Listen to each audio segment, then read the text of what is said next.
Les amis, bonjour, j'espère que vous allez bien et que tout se passe pour le mieux pour vous. On se retrouve aujourd'hui encore une fois avec un beau décor. Ça fait plaisir en extérieur.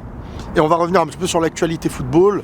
On va répondre aux questions. Il y a beaucoup de choses qui nous attendent, les gars. Il y a la Ligue des Champions pour le Real Madrid, le PSG. Il y a des questions que vous voulez aborder peut-être, revenir sur certains sujets. Tout ça dans cette vidéo.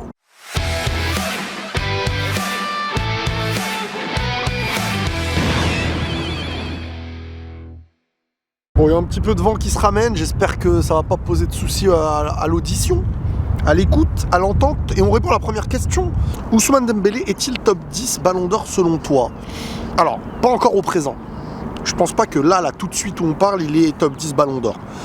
Maintenant, si tu me dis que Paris prend la Ligue des Champions, qu'il est sur la demi et la finale impactant, l'Euro dépendra aussi. Il y a beaucoup de joueurs, hein. Je veux dire, il y a plein de joueurs qui risquent d'avoir des points. Et donner des points à Dembélé, il va devoir les prouver vraiment visuellement. En tout cas, il va falloir marquer les esprits. C'est un joueur qui fait des différences, qui, depuis le match du Barça, on retrouve des stats en buteur et tout. Même sans les stats, il était important dans le jeu. Mais pour moi, top 10, pas encore. Je pense qu'il faut voir après en une finale, en une demi, aller-retour, l'Euro et tout jouera beaucoup. Peut-on dire que la période de reconstruction du Real Madrid est terminée? Je pense que le projet est mis en place, que la transition n'est pas terminée. La reconstruction, comme on l'appelle, genre l'excuse de la reconstruction, oui, l'excuse de la reconstruction ne serait pas une excuse aujourd'hui. Tu peux perdre contre City, tu peux perdre contre un Bayern, et encore, la manière dépend beaucoup. Mais l'excuse d'une reconstruction, non. Transition, oui, c'est-à-dire que tu as des éléments comme Vinicius, comme Rodrigo. En fait, tu as une équipe qui a des tauliers, tu as une équipe qui a des... Tu vas avoir une nouvelle transition, mais c'est de l'upgrade. Ah, je suis devenu américain, j'ai oublié de vous le dire. C'est de l'évolution, quoi. Donc, le Real est encore en transition parce qu'il va y avoir une nouvelle génération de défenseurs qui risque d'arriver, mais une transition au niveau d'être capable de gagner, toujours gagner. Là où parfois l'excuse de la reconstruction peut s'entendre à certains moments. Salam Rilez, penses-tu que Marseille est capable de gagner l'Europa League? Il peut se passer. Ah, quand tu arrives dans le dernier carré, tous les scénarios sont envisageables, avec des probabilités différentes. Mais ouais, ils peuvent gagner. Franchement, Marseille peut gagner, Paris peut gagner la Ligue des Champions. Là, il peut se passer, même si Marseille, forcément, il va falloir demander plus de choses, mais ils peuvent. Bon, derrière, il y a Massian et Lodito qui font la fiesta. Je sais pas pourquoi en plus, vu que bon. Ah, ils sont en train de fêter Xavi. Ils sont en train de fêter Xavi. Bon, en parlant de ça, Xavi qui va rester encore une année minimum au Barça. Je vous avais dit quoi, les gars? Mais qu'est-ce que je vous avais dit? Riley, c'est sûr, il va partir, il l'a dit, machin. Je vous ai dit, attention. Une fin de saison, il peut se passer plein de choses. J'étais convaincu que ce n'était pas fini à 100%. Je n'étais pas convaincu qu'il allait rester, ça on pouvait pas le savoir. Mais il y avait de fortes chances, à mes yeux, que Xavi, il puisse exister un retournement de situation. Et ce retournement de situation, au final, il a eu lieu. Vu que Xavi va rester. Alors est-ce une bonne nouvelle ou une mauvaise nouvelle? Forcément, année blanche. Ça peut... En fait, si tu me parles du Xavi de la deuxième partie de saison, je me dis, il n'y a pas à être totalement déçu. Si tu me dis qu'il y avait mieux qui pouvait arriver, là, il y a déception. Si tu me dis... Moi, je me dis, pourquoi pas? Il y a des jeunes qui sont intégrés. Ce Barça va peut-être devoir un petit peu prendre du temps. Alors, c'est dur à dire, t'es Barcelone, t'as recruté. Mais je pense qu'il y a peut-être moyen. Alors si j'étais pour le Barça, peut-être j'aurais pas dit ça. Mais il y a peut-être moyen, les gars, de se dire l'année dernière, il fait une bonne saison. Cette année, il fait une deuxième bonne partie de saison. Malheureusement, il y a des faits de choses, des gros détails qui salissent la fin de saison. Parce que pour moi, ils étaient vraiment à deux doigts d'être demi-finalistes de Ligue des Champions. Bon, ce qui s'est passé, c'est passé, ça fait partie du foot. C'est le PSG qui a provoqué cette chose. C'est comme ça que tu gagnes dans la vie. C'est pas un reproche envers le PSG. Beaucoup de gens pensent que quand je dis si pour moi il n'y avait pas rouge, le pari ne passe pas, ça veut pas dire qu'ils n'ont pas provoqué ça et qu'ils ne sont pas qualifiés dans les normes des choses. Doucement, Massian et Logito, s'il vous plaît. Donc en fin de compte, il y a des bonnes choses en deuxième partie de saison selon moi. Maintenant, faut voir. Maintenant, faut voir. Moi, je pense quand même que j'ai envie de voir une 3e saison avec Xavi et je pense vraiment qu'il peut... Bon, déjà, il va faire mieux que cette année, je pense. Il y a des jeunes qui vont grandir. Ça se passe bien, les jeunes avec lui. Et s'il n'y avait pas mieux à prendre maintenant ou que financièrement, c'est mieux de garder Xavi temporairement, bah peut-être que ce sera une bonne année. Il y a une entente avec les joueurs, il y a une entente peut-être... Il va falloir qu'ils se calment un peu sur le banc, les gars. Parce que sinon, il va se prendre plus de rouge que tous ces joueurs réunis. Mais moi, je demande à voir. Franchement, je ne pense pas que ce soit catastrophique non plus de le garder. Bernardo Silva au Barça, bonne idée pour nous, selon toi? Bah, Bernardo Silva, personne ne peut cracher sur le joueur. Après, tout est une histoire de finances. Qu'est-ce que tu peux avoir à côté? Qu'est-ce que tu peux mettre en place? Bernardo Silva, c'est le joueur génie, en fait, qui peut marquer des buts, qui peut faire la dernière passe, qui peut jouer dans ta zone. Et le Barça manque de milieu qui est comme ça. Pedri, c'est pas le genre. Gundogan, c'est pas le genre. Même si Gundogan, il peut le faire. Il l'a fait avec City beaucoup. Même cette année, il est important. De Jong, blessure, machin, il commençait à avoir des questions qui se posent. Mais bien sûr, à Bernardo Silva, c'est magnifique. Maintenant, qui joue et qui ne joue plus? C'est ça aussi la question. Si tu ramènes un Bernardo Silva, tu retires un taulier du milieu. Ou tu fais quoi? T'enlèves Lamine Yamal? Mais Lamine Yamal, ça y est les gars, il va s'instaurer maintenant de plus en plus, hein, même s'il est jeune. Hein. Il est trop important. Donc ouais, non les gars, moi je pense que Bernardo, ce serait une bonne nouvelle. Après, ça dépend du prix. Est-ce que le Barça peut mettre autant pour un joueur qui n'est pas si jeune, sans être trop vieux? Mais est-ce que c'est... Après, ils ont des projets futurs aussi avec leur jeunesse. Non, c'est une très bonne nouvelle pour eux, je pense, Bernardo. Pourquoi, outre le Real Madrid, Zidane n'arrive pas à coacher un autre club? Non, c'est pas Zidane n'arrive pas à coacher un autre club. C'est Zidane, pour l'instant, ne trouve pas le projet qu'il veut. Et lui, en fait, il voulait l'équipe de France. Maintenant, Zidane a des choses à prouver ailleurs en tant que coach, parce qu'à Madrid, il a prouvé. Mais Madrid, c'est parce qu'il respire... Massiane et Loguito, s'il vous plaît. Parce qu'il respire... Le madridista, quoi. Et Zidane, c'est Madrid. Maintenant, Zidane hors Madrid, moi, je demande à voir. Est-ce que tu penses qu'avec l'arrivée des joueurs tels que Hendrick, Yamal, Arda Güler, sans oublier de mentionner Musiala, Bellingham, Foden, Xavi Simons, Gavi, Pedri, l'avenir est assuré en vivier? Bah, le foot, on est dans une ère, les gars, où certes, le foot demande une nouvelle recette. C'est vrai. Il y a une recette qui est demandée dans le football, qui est beaucoup plus athlétique, beaucoup plus d'impact, moins de génie sur... En tout cas, le génie doit avoir l'aspect athlétique. Je veux dire, malheureusement, un Riquelme aujourd'hui, je ne vais pas dire Totti quand même, j'oserais pas, mais des joueurs comme ça ont moins leur place dans le foot d'aujourd'hui, des Bergkamp, qu'à l'époque.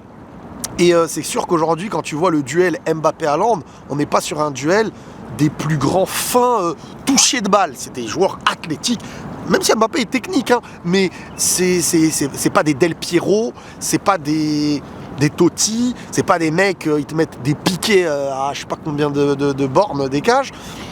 Non, en soi, vraiment, c'est un football différent, mais tout le temps, il y aura des génies. Ça, faut pas... Le foot ne fait que grandir dans l'esprit des gens. Les jeunes sont forts de plus en plus tôt, techniques de plus en plus tôt. Ce qui ne veut pas dire qu'ils ont... Parce qu'à l'inverse d'avant, où des fois, il y a des joueurs, ils s'éveillaient à plus de 20 ans. Et ça devenait des top joueurs mondiaux. Là où maintenant, tu les as... Lamine Yamal, c'est 16 ans. Le mec est prématuré de 4-5 ans déjà, tu vois. Mais ça n'assure pas non plus un avenir, parce que la carrière est plus longue, parce que... Oui, mais non, moi j'ai pas peur pour l'avenir du foot. Hein. Que penses-tu de la saison du PSG? Penses-tu que même que c'est possible? Bah oui, c'est possible de gagner la Ligue des Champions, même si le Real risque probablement de l'emporter. Doucement, le Real n'a pas éliminé le Bayern. Le Bayern aussi, c'est un grand d'Europe. Pour moi, le Real est favori cette fois-ci, mais être favori, c'est parfois piège. Le Real accueille au retour, mais on a vu que les équipes qui accueillent au retour, beaucoup ont été aussi éliminées. Le Bayern a les armes pour faire déjouer. Le Bayern n'est peut-être pas dans une saison de confiance comme le Real. Le Bayern montre beaucoup de failles, mais en Ligue des Champions, c'est une autre compétition. Maintenant, le Real, je pense qu'ils peuvent aller en finale. Ils ont les armes entre leurs pieds, comme on dit. Mais Paris est dans leur meilleure phase de la saison. Parce que là, c'est cette phase-là, quand tu y arrives et que tu joues encore tout, tu es dans un esprit compétitif où tu ne perds pas en concentration, tu ne perds pas en mentalité, et au contraire... Mbappé qui revient, qui fait des efforts défensifs de plus en plus. Tout le monde veut et tout le monde sait que l'adrénaline de fin de saison et de la grosse récompense est de plus en plus proche. Donc Paris peut faire des exploits comme même battre le Real peut-être. C'est possible en tout cas. Même si, c'est vrai que pour moi, ils n'ont pas marqué. Alors pour certains, ils vont dire oui, mais pour moi, à 11 contre 11 contre le Barça, ils étaient en train de perdre et il fallait marquer 3 buts pour se qualifier. Donc j'ai aussi cette crainte qui me rassure pas pour eux dans certains aspects, tout comme ils produisent des choses qu'ils ne produisaient pas en début de saison. Donc oui, ils peuvent aller au bout. Un avis sur l'évolution de Vini cette saison, je trouve qu'il prend une autre dimension. Bah les gars, moi je vous l'ai dit, il n'y a pas longtemps, il y en avait plein qui étaient en train de dire, parce que sur un match, il avait raté des face-à-face où le match était déjà plié, il continuait de jouer, de tenter des piquets et tout. Je vous avais dit qu'aujourd'hui, Vinicius est un joueur redoutable, qui même dans la zone peut marquer des buts importants, qui à n'importe quel match peut faire des différences, et qu'il ne faut pas sous-estimer. Il fait partie du gratin premium maintenant du foot.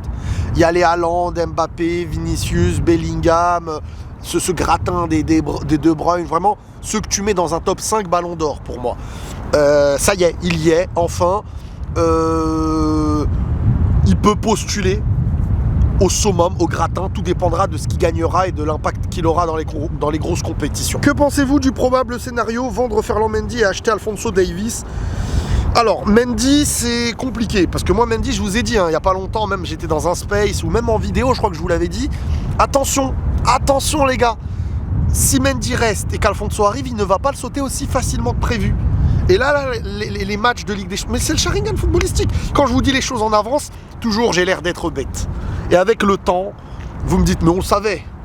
Moi, je vous le dis, si Mendy reste, il se fait pas sauter aussi facilement. À part s'il y a un problème en interne, à part si le Real veut s'en débarrasser, mais sportivement, moi je vous parle. Sportivement, s'il reste, il saute pas comme ça. Il saute pas comme ça. Je pense que la question se pose de plus en plus. Le problème de Mendy, ce serait sur l'aspect physique. Est-ce qu'il se blesse? Est-ce qu'il peut tenir des saisons entières ou pas? Parce que si oui, il peut, tu as besoin d'un remplaçant de Mendy. Par contre, s'il ne tient pas, tu as besoin d'un titulaire. Et c'est pas sportivement le problème. Parce que défensivement, ce qu'il fait au très très haut niveau, et il a des matchs références. Parce que c'est bien beau de donner des fois des noms de joueurs qui n'ont pas un seul match dans le dernier carré de Ligue des Champions à son poste. Sauf que lui, il a gagné la Ligue des Champions en étant titulaire et en ayant fait les différences. Contre City, contre Liverpool en finale, il a sauvé des actions de but. Moi, depuis longtemps, il y a eu une période où je l'ai critiqué, c'est quand vraiment il faisait n'importe quoi, qu'il enchaînait les blessures, qu'il revenait, qu'il n'était pas au niveau. Mais moi, j'ai toujours défendu Mendy sinon. À part dans des petits moments, mais dans la majorité du temps, je l'ai défendu. Et moi, je vous le dis, aujourd'hui, Davies n'est pas meilleur dans l'impact, parce que lui, il a prouvé au Real, en fait. C'est ça. Mais Davies va devoir prouver au Real. Sur des aspects offensifs, on sait de quoi il est capable. Défensivement, c'est un autre sujet. Et Mendy, sur son côté défensivement, il y a très peu au très haut niveau des failles. Donc pour moi, avoir les deux, ce serait kiffant, parce qu'il va y avoir un duel pour... Voilà, ils vont se challenger, quoi. Mais perdre Mendy, moi, ça me ferait un peu de la peine. Je vais pas vous mentir. Avis Ballon d'Or. Bon, les gars, plus le temps passe, je vous ai fait une vidéo pour le Ballon d'Or, les gars, c'est à vous d'aller la voir. Mais plus le temps passe, plus vous êtes en train de vous rendre compte que le Ballon d'Or se jouera entre Mbappé et Bellingham. Il n'y a personne d'autre pour moi qui actuellement peut prendre cette place. Même Harry Kane. Pour qu'Harry Kane puisse prendre cette place, Harry Kane déjà n'a pas marqué de points de ouf malgré les stats qu'il a en Bundesliga. Je veux dire, il arrive, première fois que le Bayern perd en je sais pas combien d'années. Harry Kane, pour moi, hormis si vraiment il éteint tout le monde et gagne la Ligue des Champions, et après à l'Euro, c'est lui qui ressort et qui gagne avec l'Angleterre, là il marque des gros points. Et je vais vous dire un truc, je suis même convaincu, parce que c'est une histoire de vote et pas de mérite, que même s'il prend la Ligue des Champions et l'Euro, je suis même pas assuré qu'il prenne obligatoirement le Ballon d'Or. Et ça pourrait être un scandale, hein. Je dis pas le contraire. Mais au niveau des votes, je pense même pas que les votes iraient tous vers lui. Maintenant, moi je vous ai dit, ça se jouera entre Bellingham et Mbappé. Tout simplement. Mbappé ou Bellingham. Vraiment, c'est très serré pour moi là actuellement. Tes pronostics Real-Bayern, il y aura une vidéo qu'on fera d'avant-match pour que ce soit Paris et Dortmund ou le Real et le Bayern. On va bien revenir sur ces matchs-là et donner mes pronostics. Donc voilà les amis, n'hésitez pas à vous abonner, n'hésitez pas à liker les gars. Prenez tous soin de vous. On salue Massiane et Logito derrière. Et la paix sur vous.